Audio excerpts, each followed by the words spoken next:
My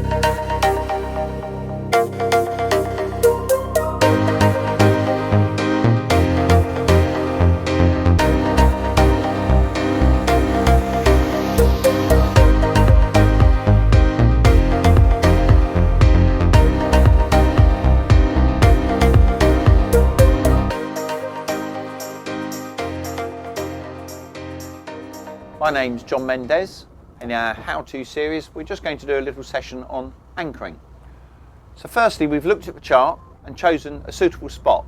So we're towards a lee shore, that's where the wind's coming from, so we're being blown away from the shore into deeper water. We've chosen a depth, we're looking for around about 3 metres under the boat. So that will mean we'll put out between 12 and 16 metres of chain, depending if we're doing a short or a long stay. And we've got Kieran ready on the bow, ready to drop the anchor when I ask.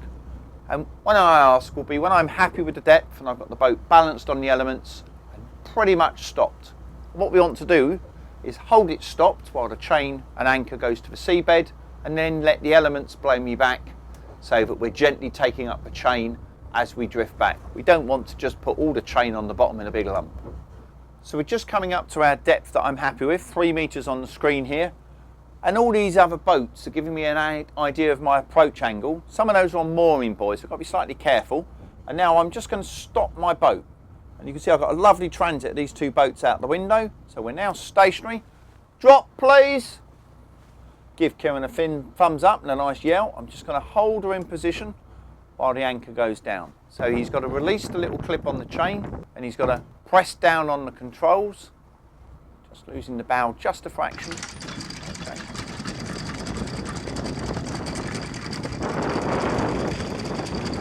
That's good, I can hear it going down, and this boat's quite posh, it's got a chain counter, so we can also look at that to establish what's going on.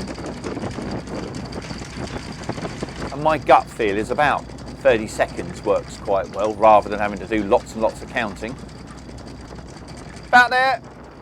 We've got 14 metres of chain out according to the gadget, and we can see straight away as that chain's bitten, the whole boat is slewing back round towards the wind. So we were stationary, chain dropped seabed, chain went out, boat drifted back. As the anchor's bit, it's pulled the bow of the boat back towards the elements, which in this case is just wind.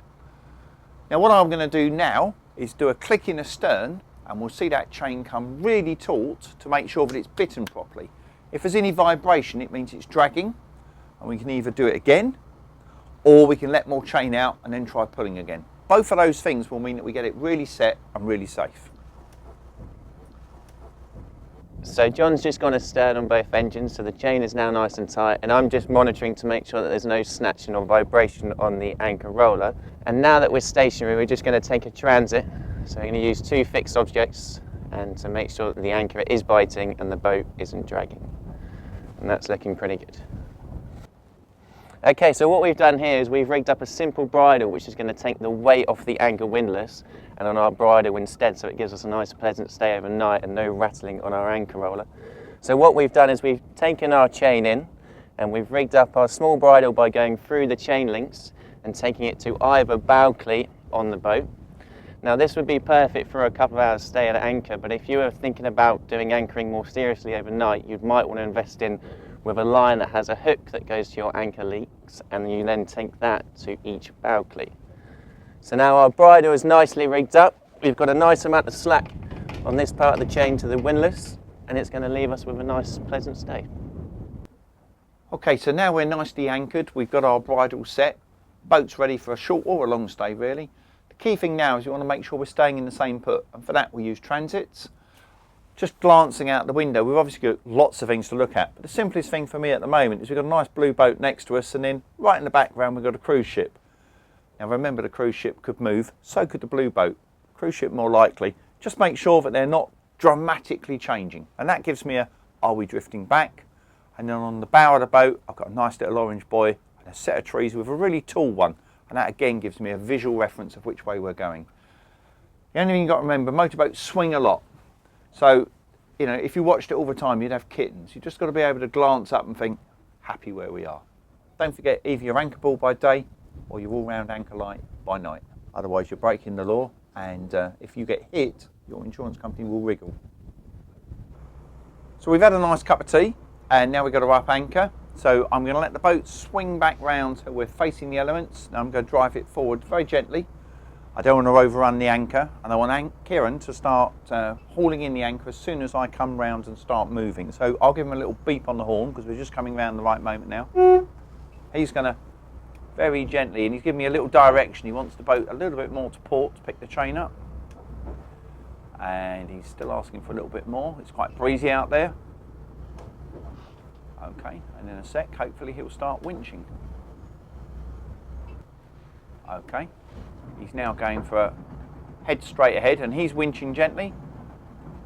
And as he's winching, he's giving me a little port. The boat's actually being swung by the wind now, so it's not a big issue. I'm now going to go a little bit starboard to catch the bow in this breeze. We've got a strong breeze here now. Okay, he's winching away. That's good. I can see the chain counter going down, so I can got a pretty good idea what's happening. I'm just going to go neutral so I don't overrun the chain. Okay, I'm going to have a click astern because we're just starting to overrun the anchor slightly. I've only got 4 meters left. So technically it will be off the seabed now, and you can see the bow starting to drift on the wind straight away. Anchor's now clear of the water. And I reset this counter to read from the waterline downwards. He's got that nicely in. He'll put the clip back on. And obviously we're now free to blow around. Once he's safely back in board, we can carry on to our next destination.